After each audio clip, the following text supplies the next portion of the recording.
Hello everyone, my name is Sally Beimend and I'm Vice President of Marketing for Juniper's Cloud Service Provider Solutions. And joining me today is Brendan Gibbs. Brendan is Vice President of Juniper's Automated WAN Solutions, and we're here to talk about some exciting things that are going on in the Metro. Brendan, thank you first of all for joining. Really appreciate your time as always. Hey Sally, thanks for having me here. Appreciate it. You're welcome. So maybe if we can just talk a little bit about some of the trends that we're seeing in the market that are driving this changing metro landscape. First, obviously, we see a lot of video growth. That's talked about a lot. More content distribution networks with video caching distributed into the metro networks. But what we're also seeing is new and emerging applications and workloads that reside closer to end users at the very edges of the network in edge clouds. And then, of course, we expect to see 5G driving more cell sites, more devices, more bandwidth, more traffic, even more low latency applications, pushing actually the distribution of mobile 5G user planes and associated security gateways also into the metro. So all of these new and distributed applications are shifting service delivery from what used to be the provider edge into the metro.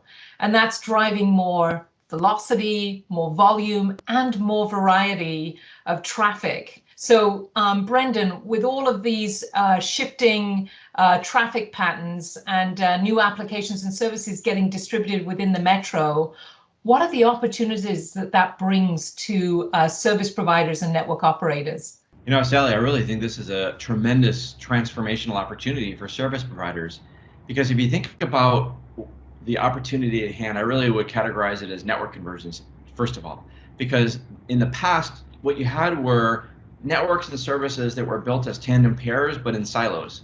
You had a mobile network built for 3G and 4G. You generally had a separate network for consumer broadband, residential home internet. And then you generally had a third network that was built for business VPN services. And each network was essentially overbuilt. They were siloed and they had different characteristics that drove that separation. You had business services that generally had low latency, guaranteed bandwidth because it was contracted with SLAs. But then in contrast, you had the consumer internet, which was, residential broadband to the home, generally higher bandwidth, but no guarantees at all. It was completely best effort. And a lot of people would see their experiences degrade the more people would come on as neighbors at peak hours. And then you had 3G and 4G mobility networks that were completely different with their own 3GPP based rigid characteristics that were built. So all of those different parameters drove separation. But today, there's an opportunity for service providers to fundamentally converge. Because when you start to think about 5G being introduced and you start thinking about the massive capacity, like gigabit speed 5G wireless service, suddenly everything opens up. Wireless, wireline can have comparable capacity. Business and consumer services can start to merge because, frankly, I'm talking to you over Teams right now, sitting at home.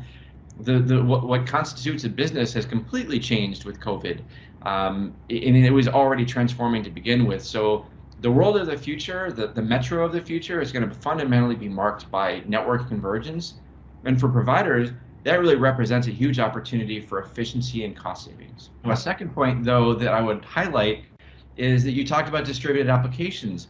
A lot of what providers have been doing in the past was focused on network connectivity.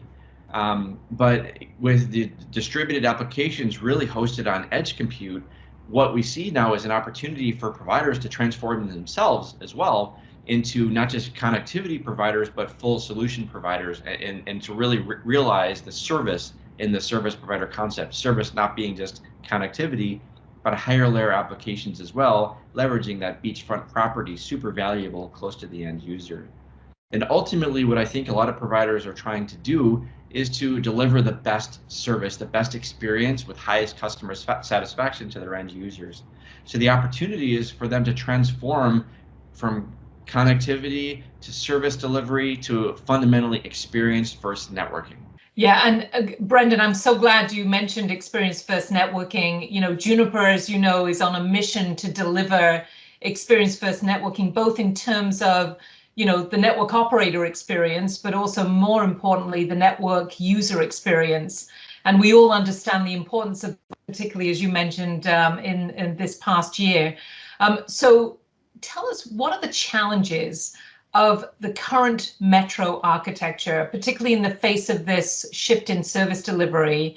And why is there a need for a new approach? And maybe if you could tell us a little bit about the elements of that new approach. Yeah, I think if you start with the idea of network convergence, the platforms and the architecture that are employed today really aren't suitable at all.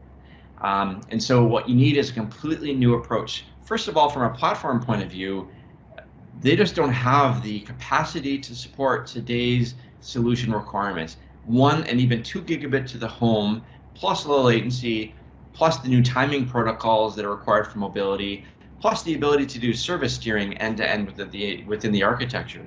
So the platforms themselves need a redo to really accommodate more capacity for transport.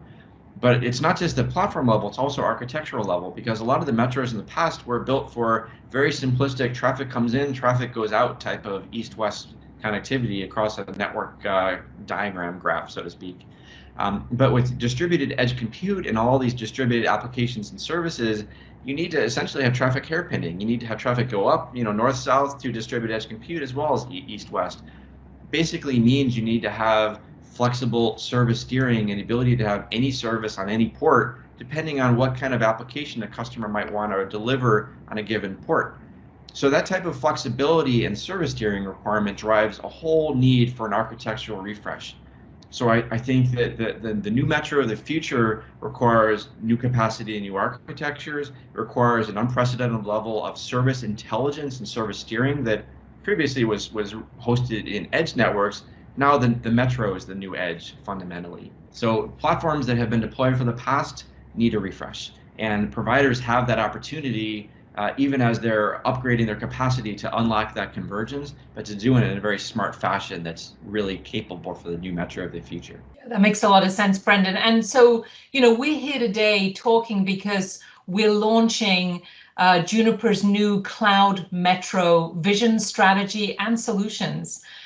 Maybe can you tell us a little bit about the new solutions for Cloud Metro, and specifically how they're helping network operators to differentiate themselves, particularly in this experience-first era? Yeah, it's a great question. So the reason we're calling it, by the way, a Cloud Metro is because we've taken a step back, given this massive new set of requirements and the need to completely revolutionize how a metro is built. And we've looked at some examples that have already been done for massive scalability, massive automation, lights out control. And here we looked to some of the biggest hyperscale web networks in the world. And we've taken lessons from that, but we've applied it with a uniquely service provider flavor to the metro access and aggregation realm. And that's why we're calling it a Cloud Metro. So Juniper is offering a full comprehensive Cloud Metro solution for this, where we have a scalable IP fabric with best-in-class new high-capacity infrastructure platforms, marked, for example, by our new ACX 7000 Metro aggregation system. That's a perfect complement to our ACX 700 Metro access platform. So we've completely refreshed our own Metro access and aggregation infrastructure to unlock the capability for network convergence of that new Cloud Metro. But also, keeping in mind the need to have intelligent traffic steering, we've embedded an unprecedented level of intelligence into our own platforms. We have the ability to offer end-to-end traffic steering with best-in-class new architectural protocols such as segment routing or SRv6, EVPN, Flex Algo, and other sort of protocols that are required to unlock that type of any-to-any service on any port, plus the traffic steering capabilities as well. But arguably most important is the automation of the operational lifecycle of that infrastructure.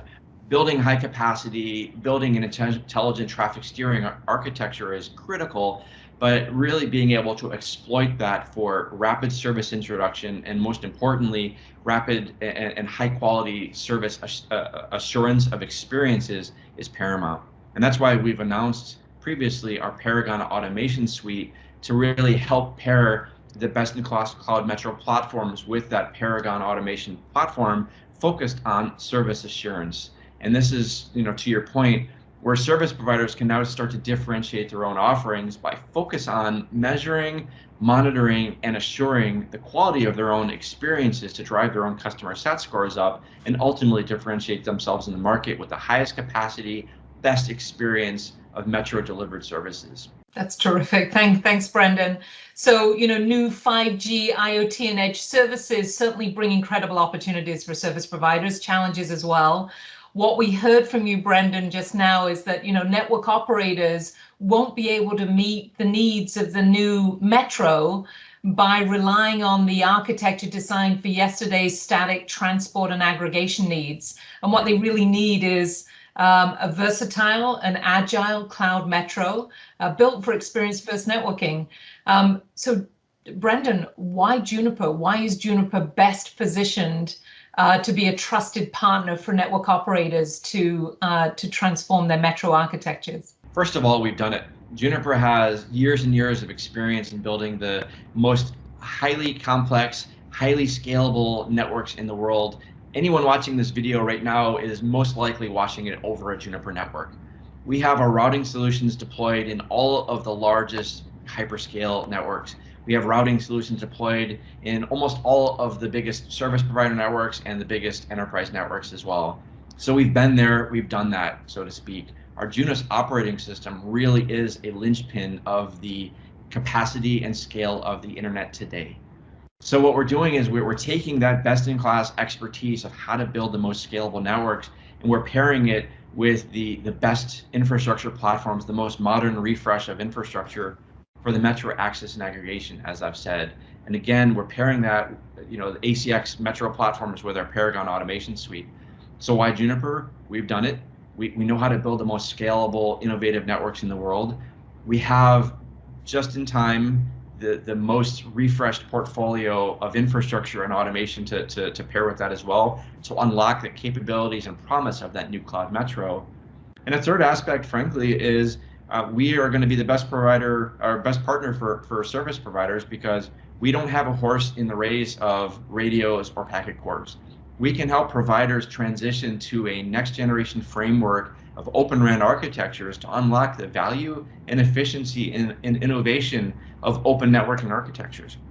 We don't have to have an ulterior motive of, buy our networking infrastructure products because we really want you to have it linked and locked into a radio or a packet core. We can be the Switzerland, so to speak, of networking to help service providers unlock, as I've said, the benefits of that open networking, where we have the best in class of routing products that are interoperable and open with any vendor's product, any radio, any packet core, and any sort of networking infrastructure, with that end-to-end automation and slicing capabilities that service providers need for that Open RAN architecture. Yeah, it makes total sense. So, to bring all this back, new 5G and edge capabilities offer network operators essentially a once-in-a-generation opportunity to really redefine their role in the digital services ecosystem.